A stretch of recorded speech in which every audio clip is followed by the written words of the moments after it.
Hello and welcome back to the MacGuffin Tapes. I'm your host, Michael, and number one fan of Nicolas Cage, and joined here, as always, by number one Caleb Lender Jones fan. Ala, how are you doing? Oh my God. It's such an honor to be mentioned this in this form. I'm doing great. We had such a romantic pornography night last with the movie we're going to talk about today. I was about to say we're back talking about an actual movie this time, An and actual we're movie as opposed to what? as opposed to many movies which we did in Oh, over the last couple of shows, I guess. right. But yeah, we're back talking about movies, and we're very disappointed by the lack of mushrooms sprouting out of the ground or sprouting in this movie. If you get that double entendre, What? no, apparently not. No. Mushrooms popping up. What? What mushrooms? We're disappointed by the lack of dicks in this movie. That's what. Ah, okay, the mushrooms. Okay, I see. Actually, yeah, because this film had less less penises than Saltburn for sure. And generally speaking, was actually not that pornographic. It was barely even erotic. It was erotic for sure, but it was Mhm. not um as pornographic, I think, as people really expected it to be, because there was a lot of buzz going around before the movie came out. And I think that was just a kind of a ploy to attract more audience, but we were gonna watch it no matter what, Yeah. with or without. Actually, I didn't pay attention too much, or I usually don't pay attention to the marketing campaigns of the movies, but maybe that played into it what you said that sort of the erotic of sexy nature of this movie, or that's how it was promoted. The movie we're talking about is Wuthering Heights by Emerald Fenell, and you were a huge fan of this British director.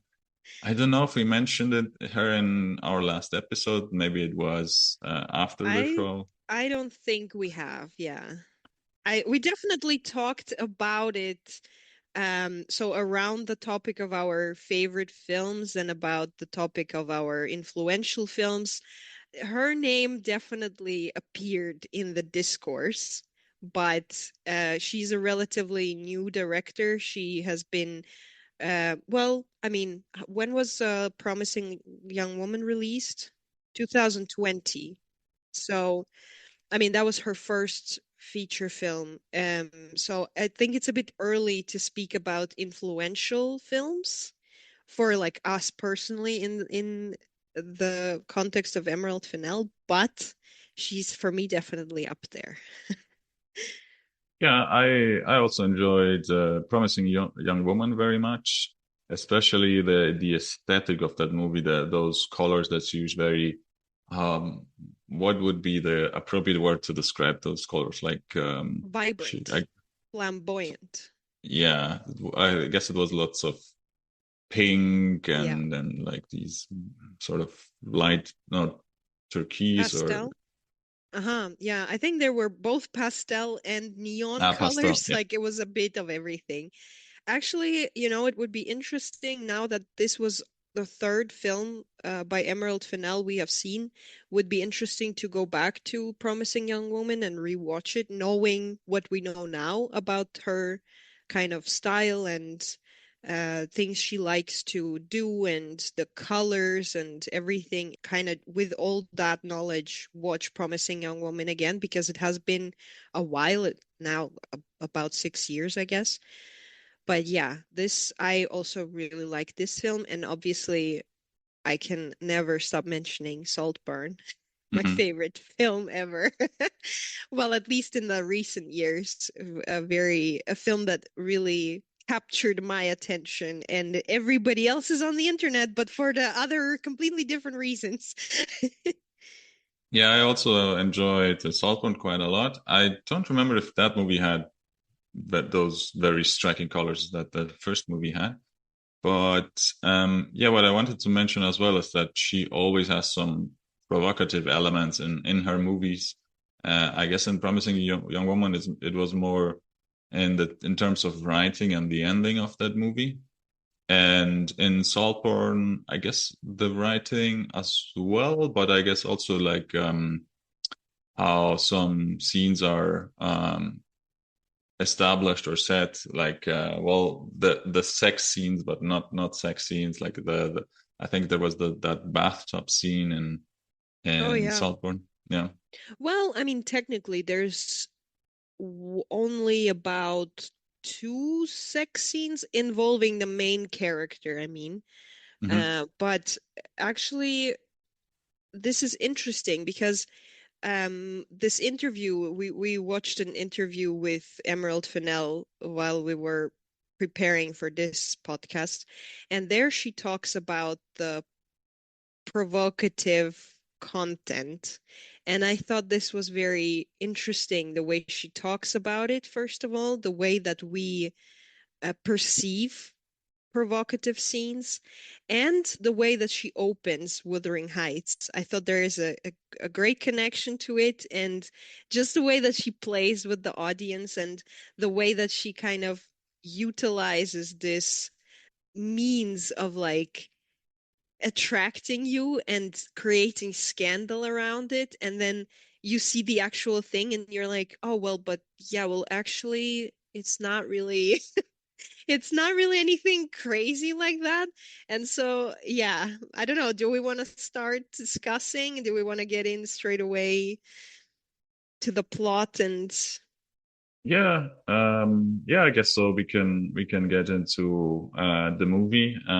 So as always, if you haven't seen the movie, this is your opportunity to turn off and go watch it. and you Because should. here we're talking with spoilers. Yeah. Yeah, why don't you mention the opening first, and then I'll go a bit Yeah. into the overall structure of the movie. So the film opens with a sound, and immediately, because you're watching an Emerald Fennell film, and if you know anything about the type of films that she makes and the type of film Wuthering Heights is probably going to be, you assume that this is a sound that indicates pleasure. So it's very interesting to see the kind of juxtaposition after you start seeing the imagery, because first you just hear the sounds. And I think this actually just perfectly shows what Emerald Fennell is doing to her audience all the time, because it's like you come with a pre conception of what you're going to see, and then it just shatters right in front of you. And I mean, in a way, it doesn't really shatter all that much because there's still this aspect to it. So there's like the connection between death and sex, and I think this is what she is talking about when she's talking about gothic well, literature or the Gothic in general. And I think that is what she is going for, because death and sex are not really ever very far from each other in Gothic, in the Gothic realm. And so I think this is kind of a great way to start this film. And it introduces not only the story, it introduces the director. If you don't know Emerald Fennell, you will kind of know right after the first opening scene who you are dealing with. I think it's just great. Yeah, did you mention what actually happens in the scene? No. So we Not hear, I really, but guess, we hear like heavy breathing. Is it? I guess it's a yeah, male voice. I guess heavy breathing, male heavy breathing, and maybe, I don't know, moaning, probably not so much, but like you Yeah. assume this has something to do with sex. Yeah, And then, because I think the rhythm as well, it starts getting faster, so it sounds mhm, like a male person having sex, but we hear that over the title card, I think. mhm. And then when we actually see the first scene, it's actually a hanging, a public hanging. and I don't remember if the The town gets last mentioned. agonizing breaths of a hanged man Yeah. is what you are hearing. Yes, exactly. And well, it's a public hanging, so it's in this village town. Yeah, like I said, I don't remember if the name gets mentioned, but it's a bit like a carnival as well. We see like a puppet theater, people eating, people having sex, and I guess what you mentioned that they are actually linked. I think it's a pretty important because, well, what's actually happening is very different from what we see, but they're linked as themes throughout the movie. We'll get into that. Hmm. I think it's also very it's well, she doesn't really shy away from showing the connection. It's pretty clear because after this scene happens, everybody gets kind of horny. And I Hmm. guess there's a connection because like death, basically procreation is a means to fight that, right? So it's like everybody is suddenly horny after they see Yeah. someone's death. So I guess yeah, it's just already very obviously shown in the opening. The other link that's a bit more obvious is that this man being hanged, has a boner, which two kids point out. Yeah. Yeah, and I think we also see the young protagonists, right? Hmm. They're attending the hanging, and for them, it's also very shocking or exhilarating. I mean, I guess it's not the protagonist; it's one of the well, Yeah, yeah, it's you could it's argue. Kathy, and then you do see Heathcliff in that scene, but he's not really participating, or he is first shown during that scene, but he's not part of any of like the public viewing. Yeah, but Kathy is there with Nellie, who is her stepsister, from what I read in the books. Yeah, that Yeah, you should also mention that you started reading the books, which I have started, but that was a while back and I did not finish it. So I yeah. cannot really speak for that. So this movie is based, yeah, on a book by Emily Bronte, a English author. I think the book is, oh, let me see, 1847 or something. Well, I was reading myself and I needed a break from what I was reading, so I thought, oh well, I just might, in preparation for this episode, start reading the book. I only got like a fourth through it, but yeah, nevertheless, it was interesting, and yeah, so I thought the first chapter was a bit difficult because I felt like she uses a lot of words that aren't typical anymore today, like a bit of an older English, or and then in the subsequent chapters, the language is a bit more approachable. Mm. This is like a classic and a novel that was appreciated by a lot of people, and I think it was one of Emerald Fennell's favorite books, and that's why she decided to do the movie. Did you mention already the, well, I bet you hinted at the expectations of the audience. They're huge fans of this book, and then Hmm. yeah, people were worried what would happen with this adaptation. Hmm. Yeah, so I think that's kind of part of what we were going to talk about today is how Wuthering Heights of Emerald Fennell is not your typical adaptation of a classic novel. And I think she already kind of distanced herself from this notion by putting the name. If you look at the posters for Wuthering Heights is in inverted commas in all of the posters. So it's kind of a way to, yeah, like distance herself from assuming that this is a faithful adaptation of the book because it follows the story. I don't know how faithful it is. I think there's a lot of the book that is not included in the story that is probably also not as important to the story as it told in this film. So the focus in of this film is very much on the love story, I don't even know if everybody agrees and if there's a consensus that Wuthering Heights is a love story, because you can read it in different ways. And I think a lot of people really talk about Wuthering Heights being more about obsession with someone rather than love story between two people. In this film, I think it's very much made as a love story. Um, and it brings a lot of kind of the like erotic elements into it that are obviously not in the original story. Um, so I think we throughout will talk a little bit about different parts of the film that make it stand out from a typical adaptation. Um, And I think that includes like a lot of different things, just the production design or even the cast. Like I think everything just plays a role in how this is a very Emerald Fennell film and a very Emerald Fennell version of this book. And she has talked about the fact that, I mean, that is one of her favorite books, and she read it when she was a teenager.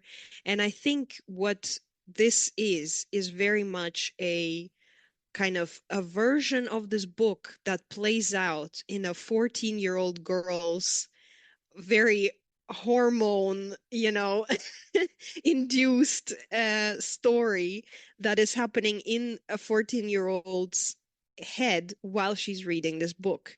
So a lot of it is not in the book. A lot of it is like kind of between the lines in someone else's mind. And I think this is the lens that we should be looking at this film and not as a faithful adaptation. Before we get more into that topic, if it's a faithful adaptation or not, let me just sum up sort of the structure of the movie. For me, it has like a 5-act structure.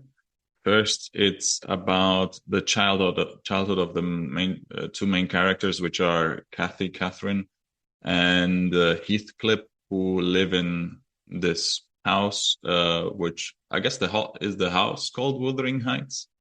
I think so. I think so, yeah. Yeah. Well, yeah, it's about their childhood, and Kathy's father adopts Heathcliff, who is a kid who has an abusive father and who doesn't But care for him. isn't that is already something different from the novel? Because I thought Heathcliff was also like somehow related to this family or not?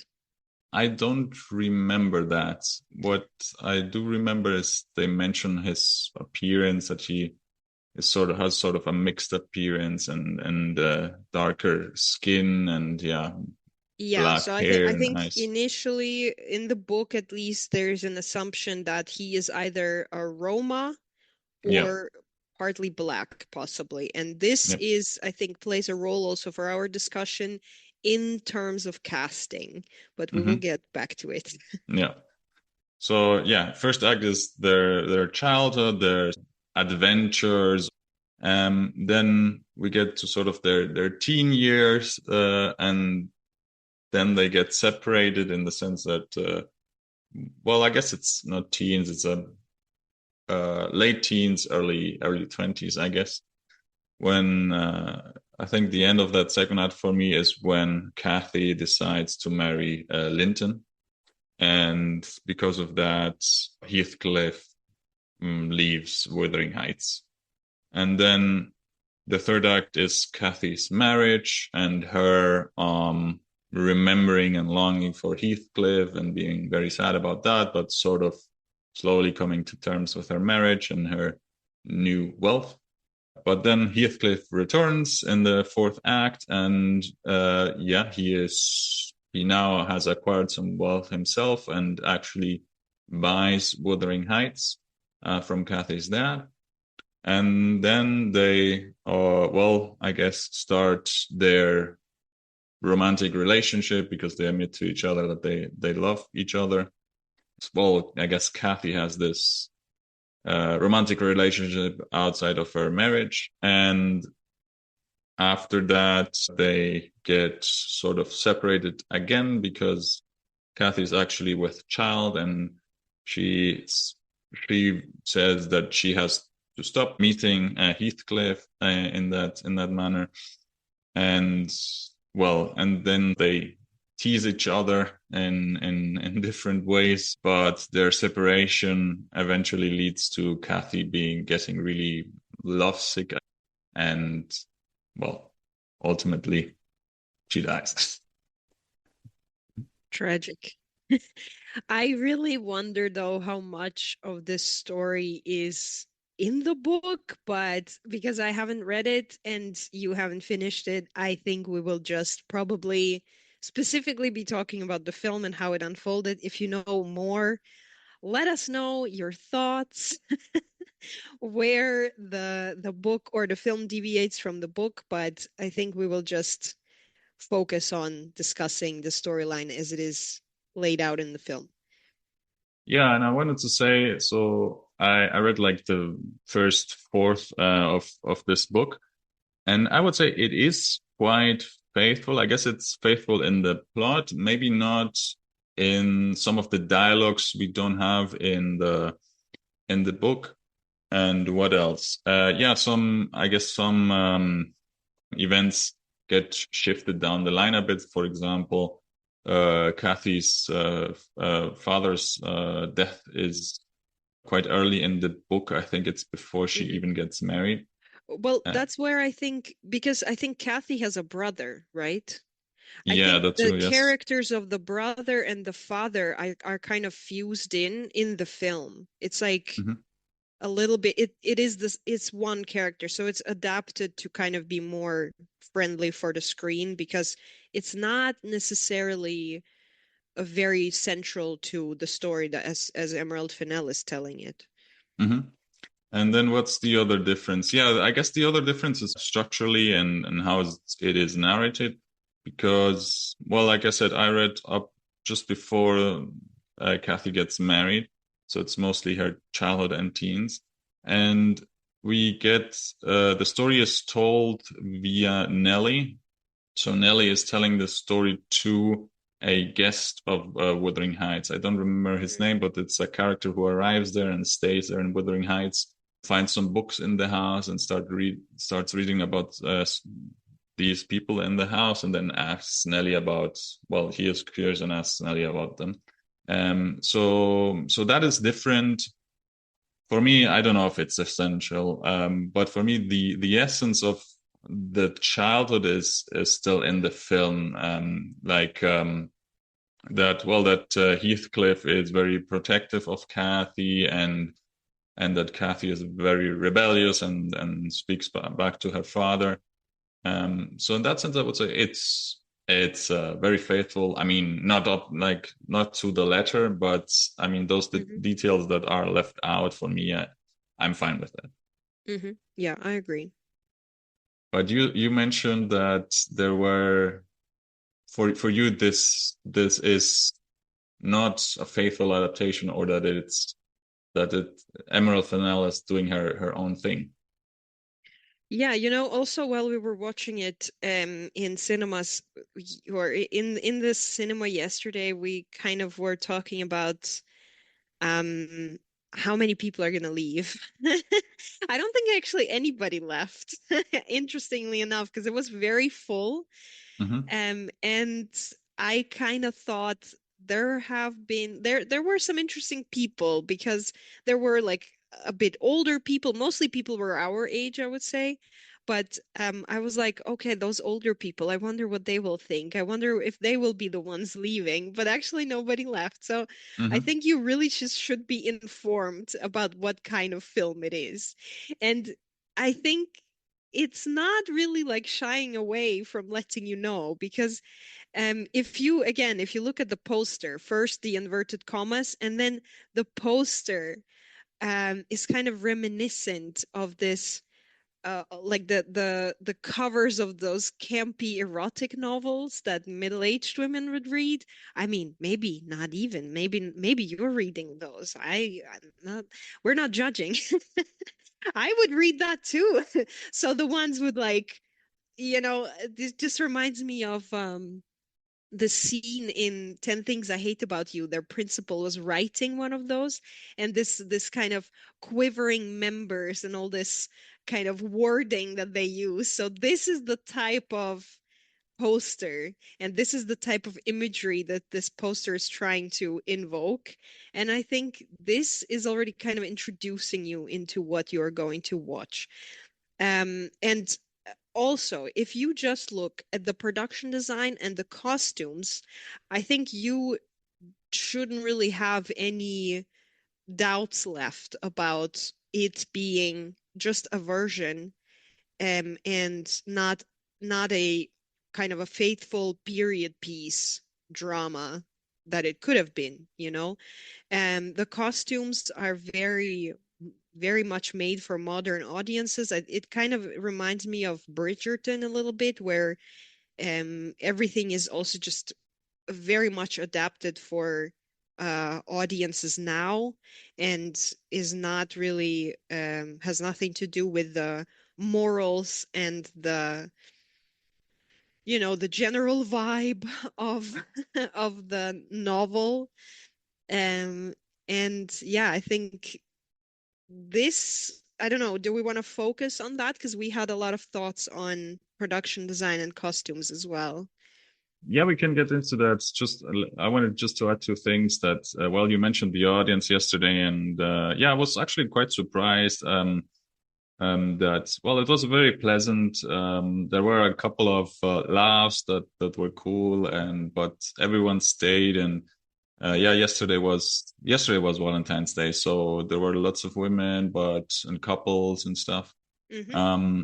But yeah, maybe also this isn't. I would say this is the least shocking movie by Emerald Fennell. I guess the other ones are a bit heavier. Um, Yeah. and then you mentioned the poster, and I just looked this up. Yeah, it is reminiscent a bit of well, one thing that came into mind is Gone with the Wind, which has also these Hmm. sort of the main That's characters sort of true. almost Yeah, kissing, exactly. and I definitely think she was inspired by Red Butler. yeah, and also like something like Casablanca or those movies with Humphrey Bogart, where you usually have like a couple on the poster. But yeah, it's reminiscent of that. So you wanted to talk more about the costumes and the design of the movie. Yeah, so the costumes, I mean, I think it kind of goes hand in hand, because it is very, again, very kitschy, very campy, very over the top, very colorful. I mean, obviously, if you watch a kind of your standard book adaptation that is faithful um to the timeline of a novel, then I don't think you get so many colors. Normally it's very subdued, but here it is very flamboyant again. It's very much in line with how Emerald Fennell, yeah, includes all those colors. And I think it's just in every film that she makes, it's very colorful. You mentioned there were a lot of reds, which was also kind of going throughout the whole film.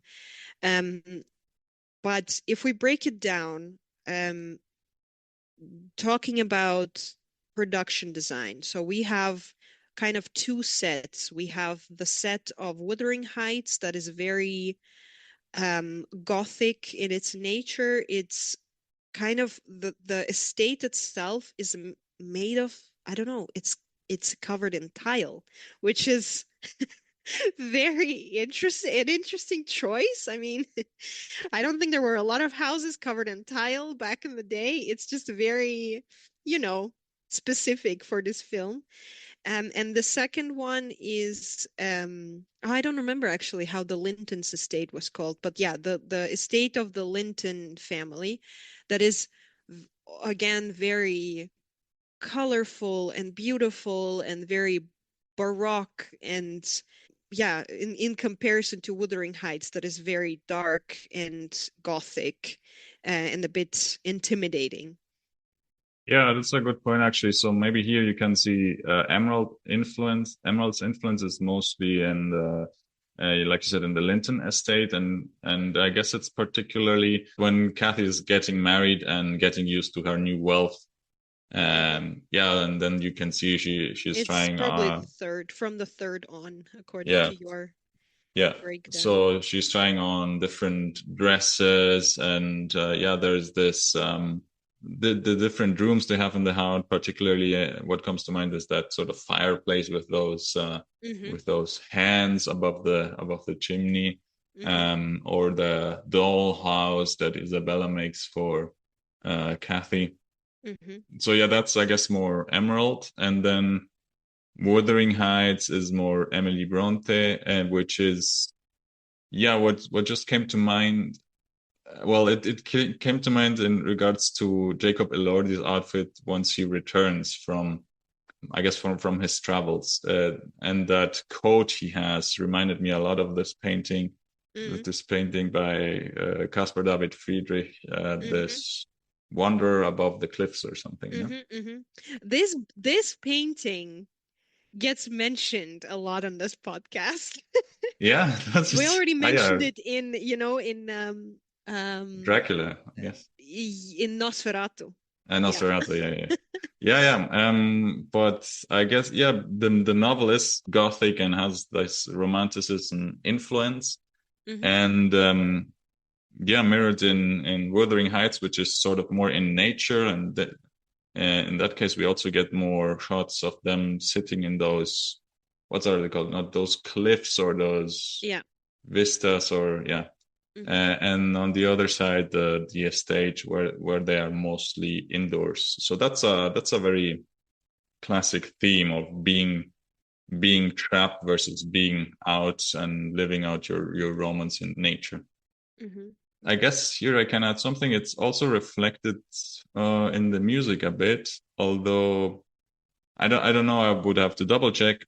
But so the music has two things. So one is like a electro pop synth songs by Charlie XCX, and then we have these sort of, I wrote it in like as choral sort of Irish chorus, a bit celestial, if you will, and that's the soundtrack.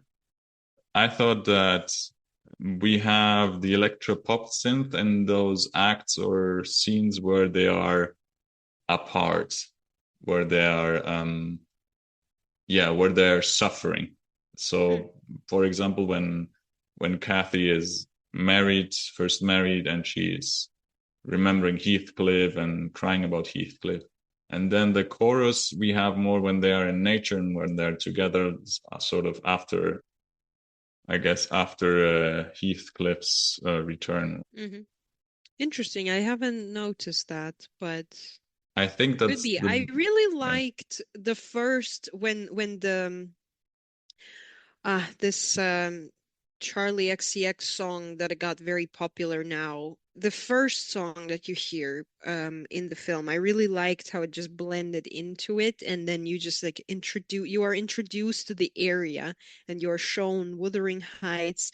I thought it was great. I generally think the opening sequence of the film and the first kind of, well, the beginning of the film is very strong. It's done really well. I at least thought so. The music itself, I think I would have to probably, on the second watch, I would probably notice more, but it didn't really. I didn't have a connection with the music, and actually the songs by Charlie XCX sort of took me out a bit, or I found them a bit strange. Maybe that was the idea, that you feel sort of out of place, but it didn't bring me into the story, more sort of took me out of it. Personally, I like the chorus more, and I like that type of music, but also I couldn't really, it didn't bring me into the story. See, this again kind of strengthens my position that this film is happening in a 14-year-old's head. Because what else would be the soundtrack to this story, if not a very popular singer that, a 14-year-old probably is listening to. I think very suitable in the sense of, very suitable if you look at it from that angle. For me personally, yeah, I agree with you. It also didn't do much for me. I really liked the beginning, but after that, I didn't really connect to the music so much. I wasn't really thrown off by it either. I just didn't really notice it so much. But I kind of never do. I only notice it if it's really something special and something great. Like for example, as we were talking about Sinners, it is very much about music. It's made around music, so it's a different story. But here it's just maybe because it's kind of blending in and I don't notice it, that's even good, a good sign. But yeah, I didn't really think anything. Yeah, but it's true. I think like it's not that integrated into the movie. I mean, Sinners is a good example. So the movie revolves around like specific songs and they're part of the plot. And here it's Hmm. more an added layer to heighten a feeling that you should be feeling in that moment, for Hmm. lack of a better word. But yeah, that's maybe why it didn't like suck me in because it's not so much part of the Hmm. plot. Yeah. Maybe the other reason I thought there were like maybe two longer montage sequences, and I think it's when they are separated mostly. Well, we mentioned when Kathy gets married, and it's her trying out these dresses and crying. Did she cry a lot? I don't remember. I think so, right? I think she cries a lot throughout the whole film. Yeah. Well, but she's feeling like miserable. And I think that's sort of like a montage of that. And then later, similarly, when we get more Heathcliff's perspective once Kathy sort of cuts their relationship, and it's mostly Heathcliff. We see him, well, writing lots of letters to her and hanging out there in the what's that geography called? Those cliffs or those moors or whatever. I would say cliffs. Cliffs, okay. And I think that's also like a montage. And yeah, the montage, yeah, doesn't allow you to get into the story that much, or it's like sort of a summary. And I at least couldn't relate too much to what they were feeling throughout those moments or days or whatever. So maybe that's better in the novel because you can do that over a longer period of time. But yeah, that's something I noticed. Also, if we get back to the costumes, I think the fact that we get those dress up sequences so much is again playing into the idea that it is a version of a young girl reading the story. So uh, that is just, you know, the fact also that Margot Robbie is playing the main character. It is very literally a Barbie dress up. And I think this whole thing just puts everything together for me into one picture. Um, and then also explains the casting choice for me. Um, the costumes are again very over the top. They are absolutely not tied to any particular time. I think a lot of people were outraged by the white wedding dress because technically speaking, around the time when the novel was written or was taking place, um, white dresses for a wedding were not a thing. They were only a thing after Victoria, and it's really not suitable. And people were kind of saying, what is that? But that's not the point, right? Because I think generally everything, all the choices that are done in this film are tied to a very specific time that is now. I think it is tied very much to Barbie, to Margot Robbie, to Jacob Elordi being the kind of new sex symbol nowadays, to well, the music that we just were talking about, kind of the popular artists. Charlie XCX is very much on the rise and is very popular. I don't know if it's a good choice in the sense of how eternal your film will be and if it will stay this way. This is for not for me to decide. This is for Emerald Fennell to think about. But I think this is very much made for right this moment now. And you can only, I think, feel this if you are in this moment. If you watch it in 10 years, whether people will still know the references, will still know why certain choices were made, it we will see. But I think this is kind of all tying together for me. No, I 100% agree. This is the part that I don't mind, these changes. Like I said, also with some changes, if we compare the novel to the movie, like changes to some scenes or certain dialogues. And this is, again, a change I don't mind, because I think, well, like you said, it serves a narrative purpose that those colors are very different to what we or Kathy was used to wearing. I think she was mostly, like we said, wearing like black and white and red. Very, I guess, well, black and white aren't primary colors, but you know what I mean. Mm-hmm. And then feeling out of place with these in this new color palette and these new dresses. And I don't mind if those dresses aren't 100% like accurate, Mm-hmm. because well, it's mostly about that feeling that we were talking about. Mm-hmm. And maybe this relates to nowadays as well, because I was just thinking that today, I guess younger people, well, I'm a bad example because I don't do that much, but being on social media, particularly Instagram, and following people in fashion or influencers with these very, how should I put it? Well, I guess very, very thought out or very yeah, Curated. perfect in a sense, Mm-hmm. makeup and clothes, and then maybe that's something that, well, is Yeah, reflected in the movie yeah, I agree. I think definitely there is something to it.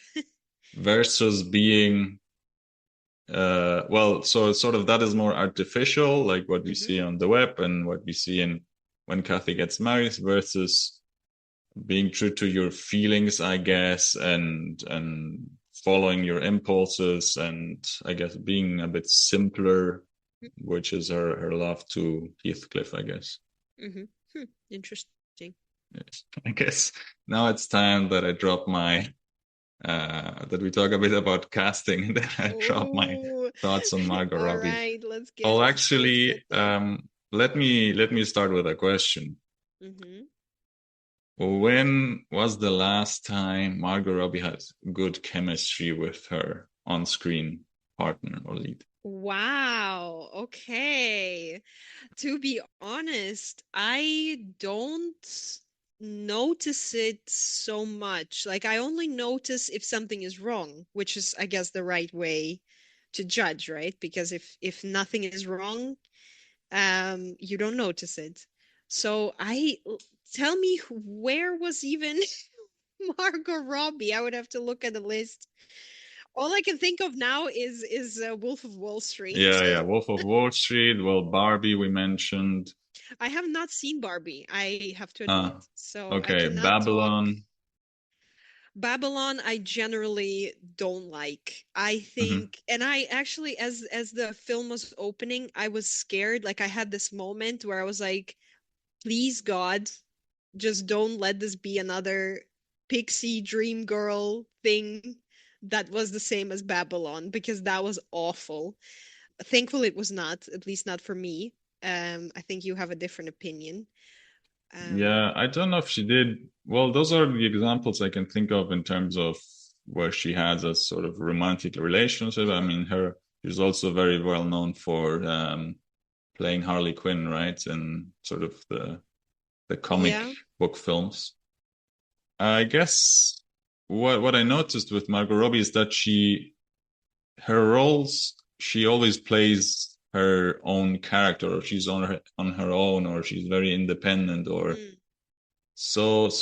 I guess for her this is the first time where she actually has this, has That's to true. portray this relationship in a film where it's very Hmm. emotional, romantic, because usually she plays sort of like for example Wolf of Wall Street. She played like the what's that called, like a model wife. Let's put it Trophy this way, wife.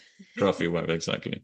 And in Barbie, well, she's an independent character, but she's again like more of Hmm. a doll on her own and doesn't really interact too much Yeah, with see, Ken. that's why I was now also thinking, like, where was she even in tandem with someone? I couldn't really think of anything because if I look at the list, it is kind of she is mostly playing a separate character, and I guess she is always some kind of a love interest, or there is a love interest that she has in the film, but it's not necessarily a very like stereotypical love story. Yeah, and maybe that's why, I mean, for me, there wasn't too much chemistry between them. I mean, Jacob Elordi is doing his Jacob Elordi thing. I'll get more Oh to yeah. him. But Margot's was like a bit like, isn't there a scene when they're kissing and Margot sort of looks away or cries or whatever? She's that sort of like she's not, or like there's nothing there for me. Hmm. Yeah, so maybe it's she hasn't done this sort of role, so maybe that why it was difficult. Mm-hmm. And like we said, she usually or she's more focused on herself as a character, or maybe actors are afraid of Margot Robbie. I don't know, because she's so perfect, or maybe there's an aura around her. I don't know. Mm-hmm. I did Yeah. mention to you though, Mm-hmm. while we were watching the movie, that I really like. She's a great comedic actress, Mm-hmm. and she has a few moments in this movie where she gives like a few kinds of look. Particularly, I guess the scene where she falls down from, or she's first spying on the Lintons, and she falls down from this wall, and then she gives a couple of looks which I thought are really funny. It's a very like comic looks. Mm-hmm. She's great at doing that. What about you? You saw I, Tonya, right? How is Mm-hmm. she in I, Tonya? She's great there. I thought she was great, but again, it's a very independent character. There is partly, well, I can't even call it a love story. There's a relationship. I wouldn't say that I had a problem with it. Now that you say it, if I think about her chemistry with Jacob Elordi, I don't know. Maybe I would have to watch it again to be able to judge that specifically, but I didn't really have a problem with it. I'm fine with that. I mean, we were talking about the roles that she did, and I'm fine with her, I guess, choosing to portray women that Hmm. view love in maybe in a different way, or where it's now I'm missing words, but where it's not so emotional, I guess, or Hmm. that it's not expressed. But I felt like in this movie it was probably needed because Hmm. of the gothic nature and the romantic, I mean, the romanticism, the influences of romanticism in this movie. Hmm. So yeah, for me, I think she maybe wasn't a good choice for this role in the movie All because of right. that. Good point. Well, I think, first of all, I think I think the choice of Margot Robbie for this role is the most controversial thing for me and for everyone else. Not that is like not to say that I didn't like her. I think she did great. I really thought she is good for this role, actually. She is obviously older than the characters in the story originally are.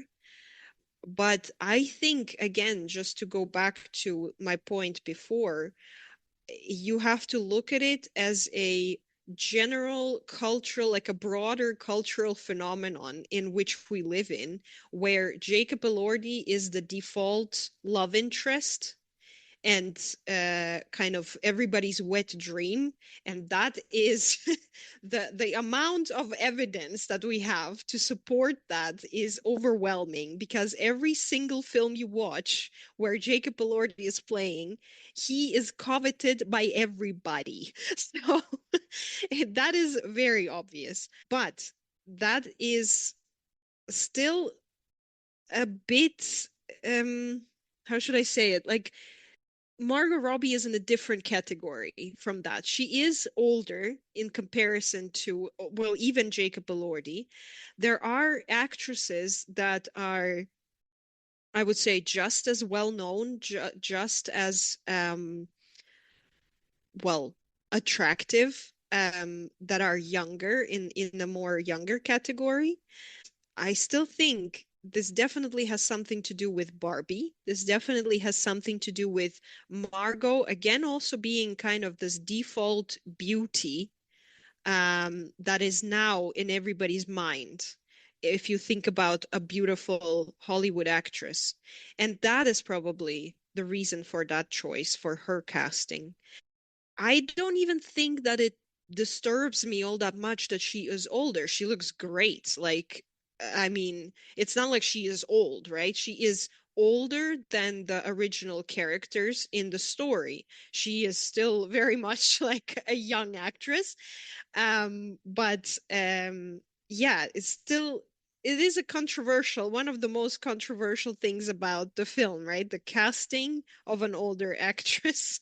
I mean, I don't care about the age, and like you said, Mhm, she's still beautiful and looks great, and mhm. she's super successful. She's only 2 years older. No, yeah, I think 2 years older than Two we are. years So, older than we are. Yeah, yeah, for sure. That's so again, that's not what I'm saying. I'm not saying she's no, no, old. I'm saying no, she no, is no. older than an 18-year-old that she's supposed to be playing, Yeah, you know? but I guess that's what I don't mind that change. I mean, why does she have to be 18? I mean, that change that they made with the age, it Yeah. doesn't matter to me, and don't think it's relevant.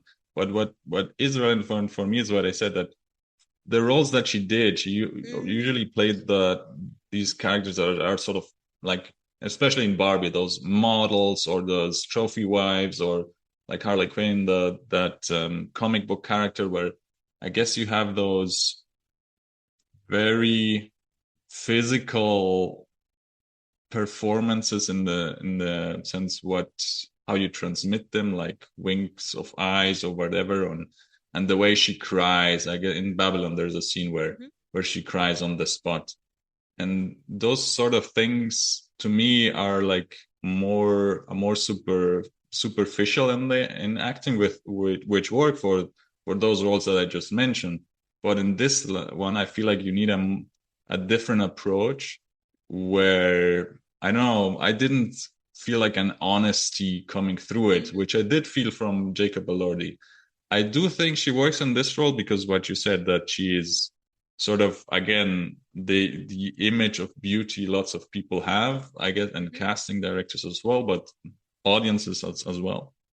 And like we already discussed, she works in those scenes with the dresses, where she plays a fish out of water, and like a doll in a sense.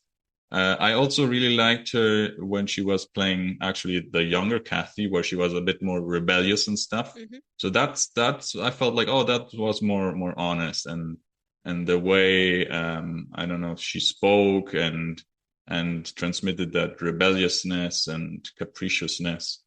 But she didn't work for me in conjunction with Jacob Elordi, especially in the fourth and fifth act. Hmm.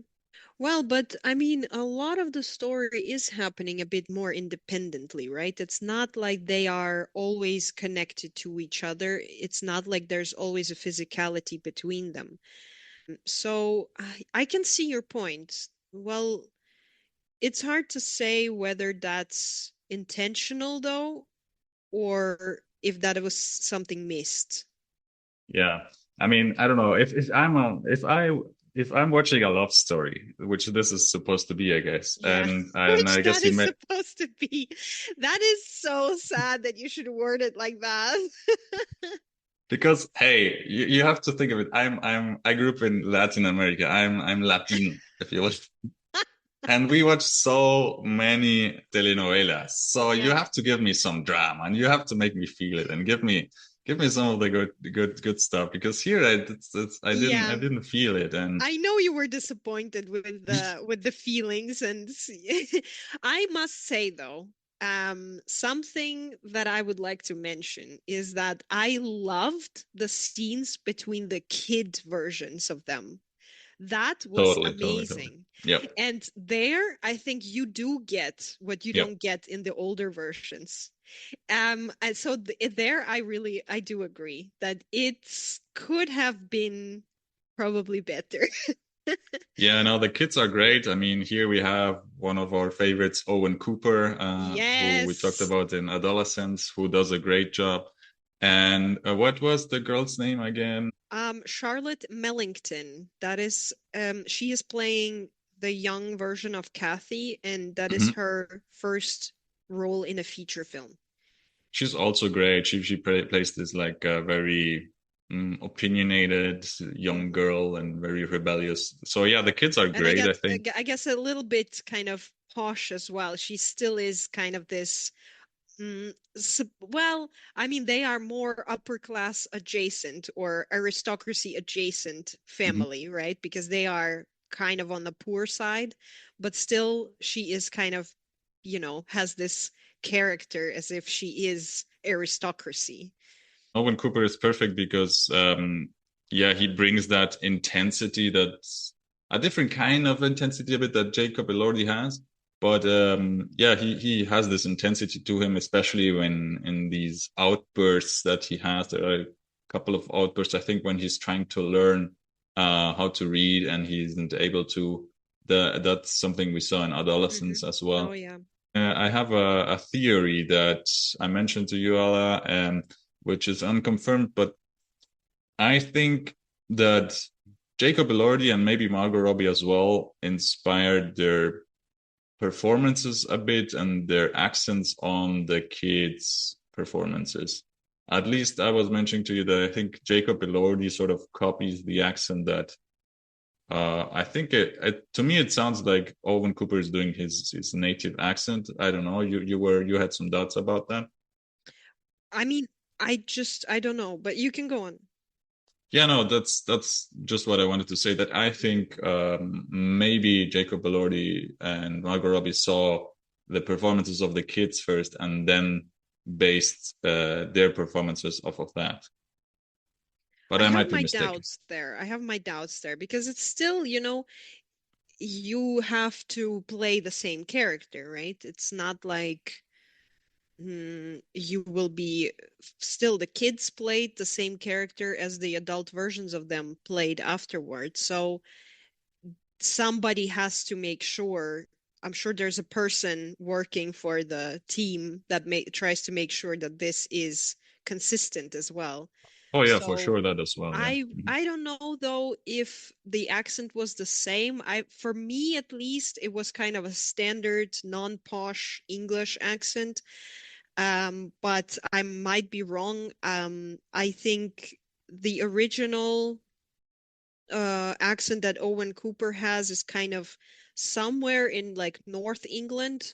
So I don't know if I mean, obviously in adolescence, they were from Liverpool, I guess, or the story was taking place around that area. So I don't know if he was speaking with his normal accent, with just his normal language, or if he did a specific accent for it. But I think he is from like that area. So I don't know if that is consistent with Wuthering Heights, whether he came from a specific area in the book. No idea about that. So I can't really speak for it. The accents, I think they're mostly consistent on a superficial level. Probably if you ask some native speakers, they sound off, but they weren't horrible to me. They're not like Keanu Reeves Oh and no, Bram no, of Stoker. course. I mean, And other than that, well, so we should probably mention they're both Australian. So Margot yeah, yeah, yeah. Robbie and Jacob Elordi are both Australian and are doing typical, well, an English accent in Wuthering Heights, and I think it's good. Yeah.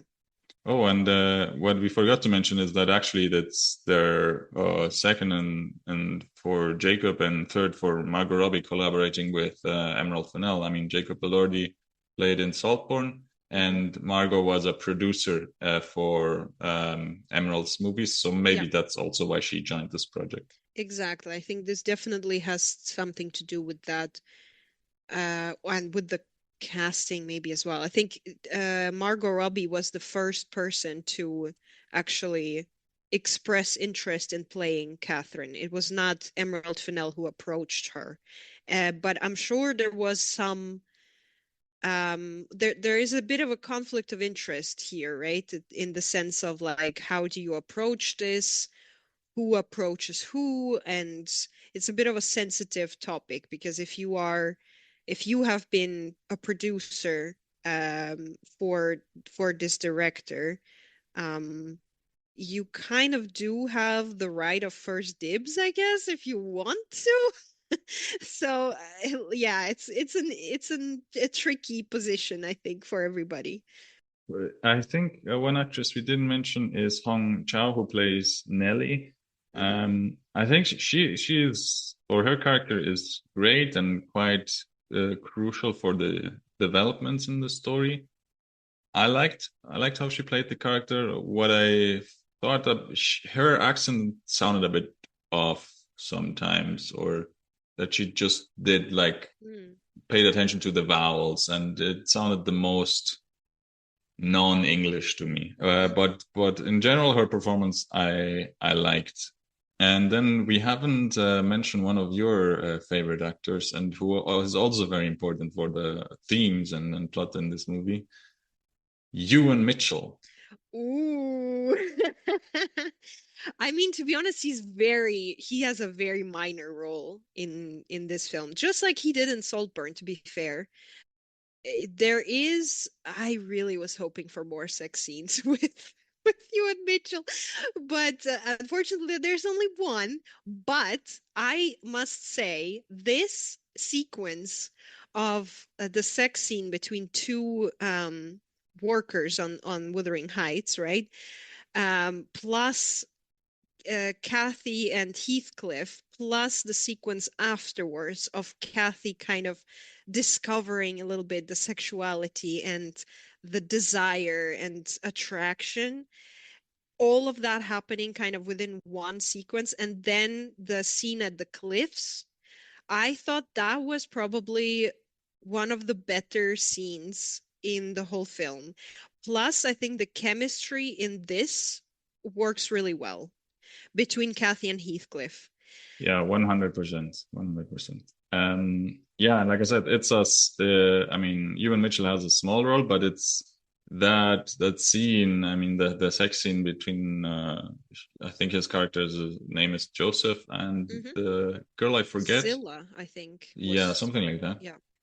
I mean, but them watching that is again, it ties to the opening, right? It's something a bit forbidden, a bit Hmm. kinky, a bit not normal, where there's what's the term here? Well, there's some not it's not bondage. What do you call that? Sort of. I mean, it kind of goes in that Yeah. direction, I think, yeah. But that's sort of what Kathy and Heathcliff is longing for, and that sort of teasing is later when Heathcliff returns is yeah what keeps them going.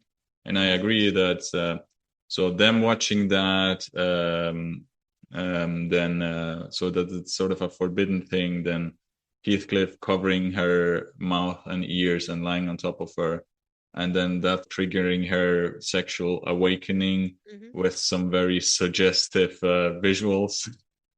Yeah, that also ties into what you said about which I agree. This thought of yours that this is Emerald Fennell, like as a 14-year-old girl, Hmm. That's beautiful here. Yeah, that works. That's great.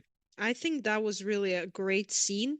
And also that it just then gets kind of quoted again in the film later on, right? With between her and her husband. Again, kind of plays into that. I think that was well done. And also the scene between Heathcliff and Kathy on the cliffs when he kind of catches her, and then, well, I don't know if I should go into details here, but I probably won't. But I thought this scene between them, when he licks her fingers and says, I will now find you anywhere like a dog." That is one of the more kind of romantic or sexy interactions, I would say, between them. Although there are then proper sex scenes between them, I don't find those particularly, I don't know, arousing in Yeah, comparison to for sure. this one. Yeah, I that think that. less is more in that Mhm. sense. And I think here it is very well done. And it is also done between their younger versions of themselves, which is different. It's more interesting to watch than just proper sex scenes that are happening later on. Yeah, for sure. I mean, I don't know if that was something that the Emerald Fenell was looking for to create, but yeah, that eroticism and the scene that you mentioned, or when they are kids, that's more interesting, and Hmm. that transcended more feeling to me uh, Hmm. in comparison to their relationship later when they have this affair. I can use this as a starting point to talk a bit more about Jacob Elordi, because especially those scenes you mentioned with the fingers, and he's sort of a dog, which is also a recurring theme in this movie. Hmm. But yeah, that's the thirst that that the audience and Kathy is thirsting for Jacob Elordi, Hmm. and he is great. I'm starting to really like Jacob Elordi, and he brings this You're intensity. starting to like Jacob. Yeah, You're more and late to more. the Also, game. some interviews I saw with him outside of his work, he seems very down to earth to me. Yeah, and he brings this intensity. Well, we said the relationship between Kathy and Heathcliff is a bit sort of a dominance sort of relationship, and he brings that to his performance and that intensity. So yeah, I really enjoy watching him. Also, his physicality and some of the scenes, he really takes advantage of that. For example, when well, you said when he lifts Kathy just to I don't know. Actually, they don't kiss before he they separate. They actually don't kiss. It's just after he returns that they kiss for the first time. But he can also look really menacing when he, for example, is chopping down wood and he's looking really tall and stuff. Hmm. Yeah, I think we can also, just to get a bit more into the character of Heathcliff here. I think here he definitely kind of is made to be this, yeah, somebody's wet dream, because it's not really the character as he is in the book, I feel like. I think there's way more to him in the book, also to his like kind of dark side, because I don't think he is traditionally a love interest or a typical kind of this prince character, he is a very he well, objectively, I guess, a bad person in the book. And here we don't get a lot of that story.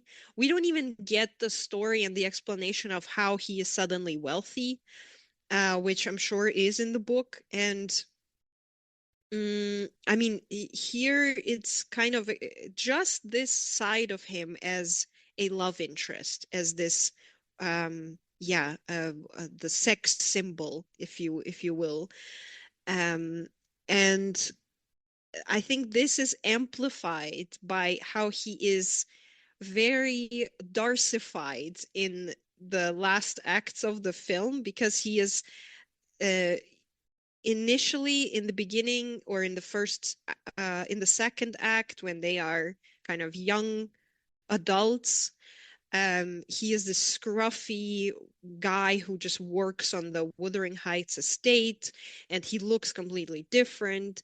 And then he is suddenly, a very handsome man dressed in very expensive clothes for the time.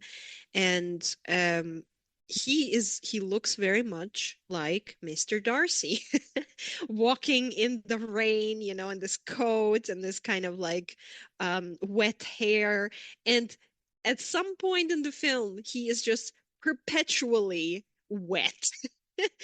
And it just like soak through shirts that Little you wet can stream. see exactly, that you can see his like muscular body through. It's just a very erotic imagery, and it is again so over the top.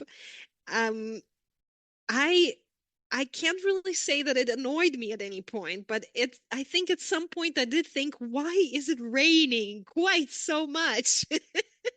Yeah, Everybody's for sure. constantly wet. No, but yeah, I know what you mean. But on the other hand, it would make sense for a place like Wuthering Heights Yeah, heights yeah, that it I would guess rain it a does lot then. make sense. Yeah. But it's just funny that I guess it's when they're having their romance, their affair, that's when it starts raining more in the movie. So that's yeah, Exactly. yeah. So it is definitely done on purpose, but it's still a little bit like, yeah, well, it does get a little kitschy at some point, I feel like. Although the whole film again is very campy, very kitschy, and so it kind of fits. Yeah, I have a question now as Hmm. well. The question that I was thinking about while I was watching this film is, could this story work nowadays if it was set in modern times? Does this story work? I'm glad that you asked that question because this is sort of my thesis about this movie, and it Hmm. goes together with what you said that it's Emerald Fennell living in or reliving her fantasy, having read this book as a 14-year-old Hmm. girl or something. And I relate this to, for me, this adaptation is similar to Spielberg's West Side Story, Mm. in the sense that I didn't really like West Side Story, or mostly what I think is It's similar to that the film in the sense I also didn't like that film. I love no, that. no, no. But what I mean is that for me, they didn't add anything new to the Hmm. story, or rather, I don't, yes, see them as being relevant anymore. Uh, it's more that the directors were so in love with those stories and they wanted to do them. Hmm. They were enamored with those stories, but there's no, for me it doesn't bring anything to the discord, today's discord, or any like arguments. So for me it's like a bit like remaking the Disney animated movies a bit Hmm. in that regards. Well, I think generally speaking, if you talk about adaptations, there's always something new to say or a new way to look at it. And I think we kind of touched upon that. In in the sense that you can create this kind of fantasy world in which this is a reinterpretation of a classic novel, um, and it is made into this kind of more kind of like a bit grotesque erotic novel, if you want to say it like that, which I guess has a place in the world. But I feel like for me, it is very tied to right now. And I just feel like it is not very um, kind of time proof. You know what I mean? I feel like in a few years you will be watching it, or people in 10 years will be watching it and will not understand why certain things were chosen. But I might be wrong, and it just will become a cult classic, you know? If I feel like also if you, for example, take some classical adaptations of other Gothic novels, even Dracula, you know, some of them, or you know what, even better example, if you take any film by Baz Luhrmann, if you take The Great Gatsby, this is a very over the top, very Baz Luhrmann-y adaptation of a classical novel. And I feel like it has also had a lot of criticism from people who love a classical adaptation. Um, and I feel like, yeah, it has a place in the world. I am very interested to see whether it's gonna hold up in the long run, though. Yeah, for me, the problem a bit with these in particular is, well, the makers were so in love with the original material, but a bit Hmm. what you said, that I feel like the original material is so far off, or there isn't really a connection today anymore, especially in the topic of love and romance and how we view relationships today, Hmm. and women being a lot more independent, and I don't know, it's just very different today, Yeah. and I don't see how that's still relevant today, or how you Hmm. connect it. And the problem a bit is that I feel like in West Side Story and in this film, they didn't update or didn't think about, okay, how about that question Hmm. exactly. Hmm. How is this relevant to it today, and what can I take away from that original story that still applies today? Hmm. Yeah, The I message agree. isn't changed, and yeah, so that's why I feel like, yeah, I couldn't Yeah. connect to those movies today, and probably in a few years, I don't know if they're maybe I'm wrong. I don't know. Maybe there's still something here that I'm missing. Yeah. Also, I think that, you know, you could use this material of Wuthering Heights in a completely from a completely different angle. I know that this was not the intention of Emerald Fennell. Clearly, she wanted to go for the love story part of it, but I think there is also a lot of abuse going on in there, right? So I think that would also be interesting to see, and from the point of view of today's viewer and today's kind of women and relationship ideas that we have. And clearly here it was not the intention, so we cannot really say that it was done wrong or whatever. But just a kind of a separate idea, I guess.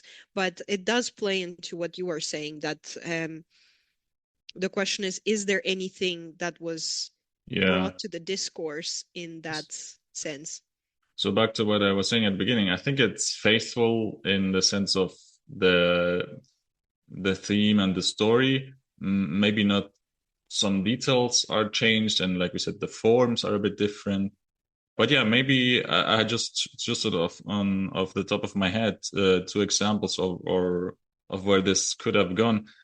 One example that was really interesting, and I think from today's perspective is still relevant, is this. I think I'm paraphrasing, but when Kathy tells Heathcliff, "Okay, we have to stop this. It's difficult. I'm married and having a child." So maybe that's something that's still Hmm. relevant for today, or at least that there was like a tension there that's, I don't know, I Yeah. thought that was worth exploring. And the second one is, well, yeah, the sort of teasing dominatrix, and you mentioned abuse, so these Hmm. sort of, Yeah, the power dynamics. Yeah. yeah, power dynamics and these places that are sort of on the edge of Hmm. what's allowed and not. So maybe that would have been something to dive into more. Hmm. But yeah, I get just off top of, I don't know if that's a great idea, but also you mentioned, well, you already mentioned Dracula, where we talked about Nosferatu as an adaptation. I think that's an interesting example of how you spin an old story but make it relevant to today. I mean, like in Nosferatu, sort of the gothic grounded realism, and we don't need to go too far back. I mean, just Guillermo del Toro, who did Frankenstein, and also had Jacob Elordi in it, and I thought that was a really interesting new take, if you will, on that novel and the relationship between father and son. So that I think those are examples which good examples, I think. Well, I mean, but actually a good point, because if you look, for example, at Frankenstein, and Frankenstein was written by a woman, and so I would say that initially it was a woman's view of the situation, and the woman in question was even kind of grieving for her child that just died. So I think this is a very particular point in someone's life to be writing the story. It is a very particular perspective. And having a male's perspective who is coming into it from the point of being an outsider, being othered, it is interesting. Nothing to do with the original, I guess, meaning of it. I guess in that sense, the perspective of a young teenage girl reading a classical novel and bringing a bit of like her erotic fantasies into it definitely also has a place in the world. So I think it's a valid perspective, and I'm sure some people would like to see it and probably had the same kind of um, experience having read the book. So, yeah, why not? For sure, for sure. I mean, yeah, for some people that they can relate to that feeling, and it's a valid approach. Just also like chemistry. I mentioned for me it didn't work as much, and I was thinking, well, what are some recent examples where the lead actors had some great chemistry, and yeah, for me, two examples are. I mean, Superman, Rachel Brosnahan and David Cornswet have great chemistry in that movie. And then I think I mentioned this one when we were doing our movie romance bracket. Mhm. It's Anyone But You with Sydney Sweeney and Haha. Glenn Powell. Also, Glenn Powell was in this Linklater movie with Adri Arjona. I thought they also had a great chemistry. They were great to watch.